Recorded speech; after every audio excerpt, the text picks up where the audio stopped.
My name is Rachel Sermanni, and you're watching Toasted.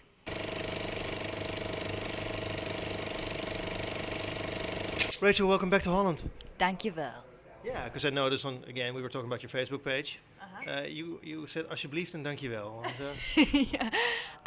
I actually used to know more, and I've got lazy in terms of carrying a dictionary around with me. But I'm hoping I'll be able to say a couple things on tour. oh, your dad is from Italy. Yeah, you're right. Well, he's from Glasgow. It's my dad's dad who's from Italy, Oh, and then my mum's parents are from Ireland. So I've barely got any Scottish in me at all. But yeah, he's Italian from like Tuscany. You played some amazing gigs in Holland. You played a small concert in somebody's house, actually, in Groningen, for I think maybe half a year ago. And you also played on the famous festival in Vlieland. So you have a couple of fans here already. I have a lovely group of people who seem to come to a lot of the gigs, and I've been playing here. I was working it out yesterday. My first ever European gig was about 4 years ago, and it was in the Paradiso here, supporting a girl called Agnes Obel. And so that was my first gig in Europe and in Holland, and from there I had a really nice time. Holland has always been somewhere that I come back to, and hope to come back to in the future as well. Hey, you have a new album out. That's the reason why you're here, Tied to the Moon. You went to Nova Scotia to write this album, right? But you were from Scotland yourself. I've been to both. Yeah. You can find a lot of silence in both countries. So why would you go to Nova Scotia? Well, I didn't go to Nova Scotia with that in complete intent. I know it says that, but I guess I went there I was playing music. I was on tour. I have a lot of friends in Nova Scotia, and I was offered very last minute a place in the country for 4 days.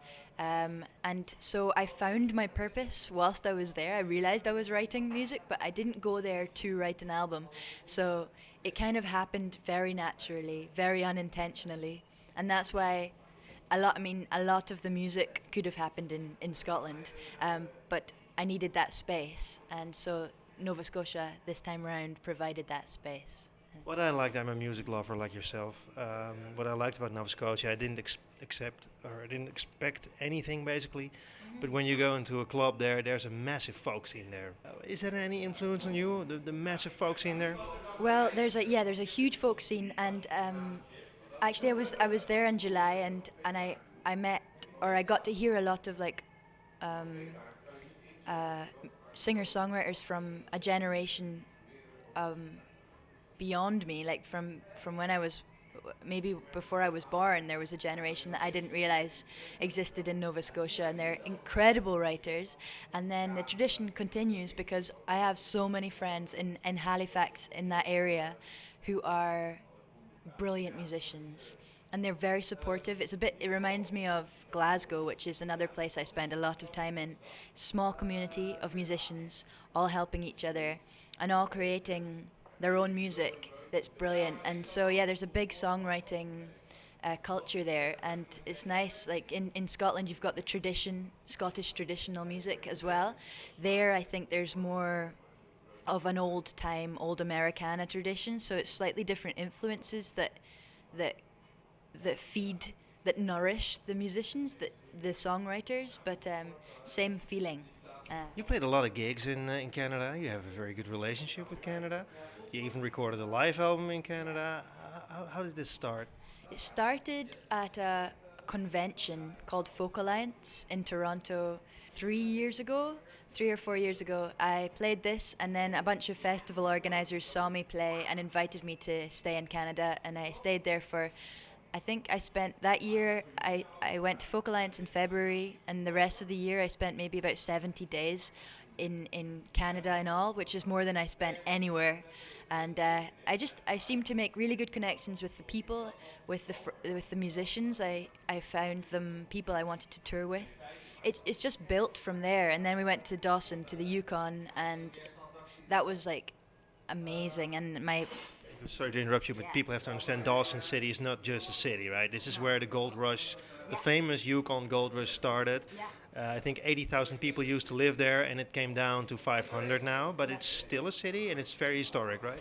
It's incredible, and it doesn't feel like anywhere. It feels kind of like the Wild West. You know, you've got saloon doors and old buildings that look like they could be blown over, but they're ancient, and huge rivers, vast mountains, and yeah, people are extremely friendly because up there, I think you have to be generous to each other because you have to survive a very, very cold and dark winter. What I liked again on your Facebook or Twitter page was that you made a picture, an old picture of you and two friends in like Western style clothing with brandishing guns. How did that come about? That was also in Dawson. That was one of the gifts that you were given as a performer at the festival. They let you have a free photo or photo session. So the two people, the girl is Jennifer Austin, who's the piano player, and the guy who's standing behind us, very stately, that's Jimmy, and he's the sound wizard. I call him a sound wizard. So he